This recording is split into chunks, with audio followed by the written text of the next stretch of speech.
Operation सिंदूर के 10 बड़े facts. जाने किन स्पॉट्स को भारत ने किया टारगेट। जम्मू कश्मीर के पहलगाम में हुए आतंकी हमले के 14 दिन बाद भारत ने आतंक के खिलाफ ऑपरेशन सिंदूर के रूप में बड़ी कार्रवाई की। ऑपरेशन सिंदूर के सफलतापूर्वक अंजाम दिए जाने के बाद रक्षा मंत्री राजनाथ सिंह ने देर रात तीनों सेनाओं के प्रमुख से संवाद किया और पूरे हालात की विस्तृत जानकारी ली। यहाँ देखें 10 बड़ी बातें। बताते चलें कि भारतीय सेना ने ऑपरेशन सिंदूर को लेकर विस्तृत जानकारी साझा की है। ऑपरेशन सिंदूर भारतीय सेना, वायुसेना और नौसेना की संयुक्त ताकत ने पाकिस्तान और पाकिस्तान के कब्जे वाले कश्मीर पीओके में स्थित 9 आतंकी ठिकानों को सटीकता से निशाना बनाकर ध्वस्त कर दिया। यह कार्रवाई न केवल एक कड़ा संदेश है, जम्मू कश्मीर के पहलगाम में हुए आतंकी हमले में निर्दोष नागरिकों की मौत के बाद भारत ने 14 दिन के भीतर इसका मुंह तोड़ जवाब दिया।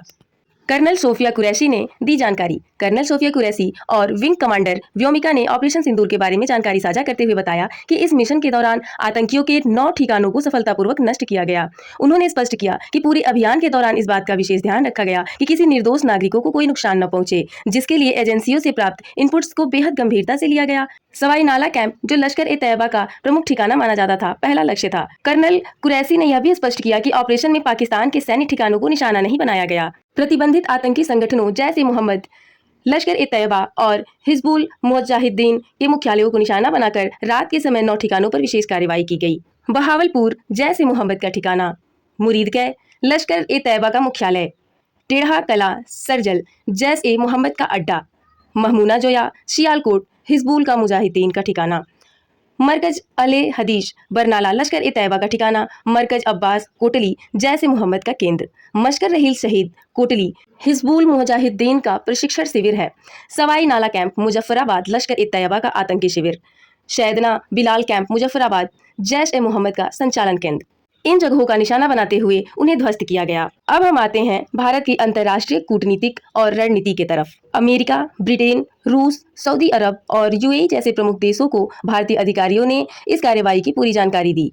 अमेरिकी एनएसए और विदेश मंत्री मार्को रूबियो से भारत ने एनएसए अजीत डोभाल से बात की। वाशिंगटन स्थित भारतीय दूतावास ने भारत की कार्रवाई को नपी-तुली जिम्मेदार और गैर उकसाऊ बताया। अब हम बात करते हैं ऑपरेशन सिंदूर की। पीएम मोदी की निगरानी में चला यह मिशन। प्रधानमंत्री नरेंद्र मोदी खुद पूरे ऑपरेशन पर रात भर नजर बनाए रहे। हमले खुफिया एजेंसियों द्वारा उपलब्ध कराई गई जानकारी के आधार पर सटीक रूप से अंजाम दिए गए। भारत की सभी 3 सेनाओं, थल, वायु और नौसेना ने मिलकर इस संयुक्त ऑपरेशन को अंजाम दिया। अब हम आपको बताते हैं कि ऑपरेशन सिंदूर क्या है। जम्मू कश्मीर के पहलगाम में हुए आतंकी हमले में निर्दोष नागरिकों की मौत के बाद भारत ने 14 दिन के भीतर इसका मुंह तोड़ जवाब दिया।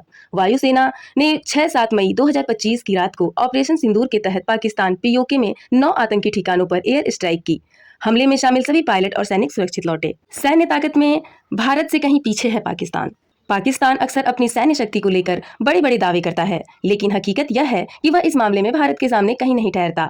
हाल ही में पहलगाम आतंकी हमले के बाद स्वीडन स्थित प्रमुख think tank Stockholm International Peace Research Institute की एक रिपोर्ट सामने आई, जिसमें बताया गया कि वर्ष 2024 में भारत का सैन्य खर्च पाकिस्तान की तुलना में करीब 9 गुना अधिक रहा है। तो अब आप समझ सकते हैं कि पाकिस्तान के पास सैन्य क्षमता कितनी है। भारत सैन्य बल, हथियारों और रक्षा तकनीक पर खर्च के मामले में दुनिया के टॉप 5 सैन्य शक्तियों में शामिल है, जबकि पाकिस्तान इस सूची में काफी पीछे है। यही कारण है कि सैन्य ताकत के मोर्चे पर भारत को चुनौती देना पाकिस्तान के लिए केवल एक खोखला दावा भर है।